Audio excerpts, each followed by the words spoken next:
Tonight, parole reform is coming to Mississippi after Governor Tate Reeves signs a bill that will make more inmates eligible. 12 News' Tao Ta explains there was uncertainty about what the governor would do. She's live now outside the governor's mansion. Tao?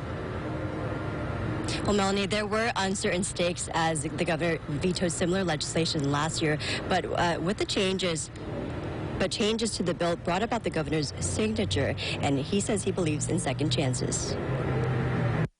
Smart on crime policy and soft on taxpayers is what advocates are calling this piece of legislation. It makes sweeping reforms in the state's criminal justice system. Is good conservative parole reform that's in line with what other states have done. The bill, authored by Senator Juan Barnett, opens the door for parole eligibility in a state with one of the highest incarceration rates in the nation. Simultaneously getting safer communities with crime rates that go down. Right now, about 600 people are serving sentences that are not eligible for a parole hearing. Supporters say this bill is a stepping stone to getting a handle on the state's prison reform. It's very, very heartened by the progress that was made, by the size of the coalition, the legislative support, and leadership that we saw this year. Mississippi has some people serving long sentences for non-violent offenses.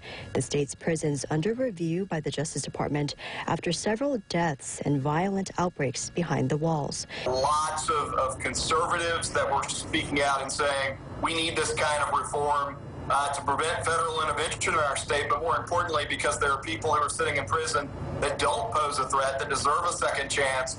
In a tweet, Governor Reeves says signing the bill was not an easy call for him, but with proper implementation, it can be a net positive for Mississippi. Now, this bill takes effect July 1st. Senator Barnett, one of the helping hands who helped push this legislation through, tells me it's been a hard fight. Advocates hope that with the bill signed today, that it will help alleviate some of the pressure on Mississippi state prisons. We're live outside the governor's mansion. Tao Ta, 12 News.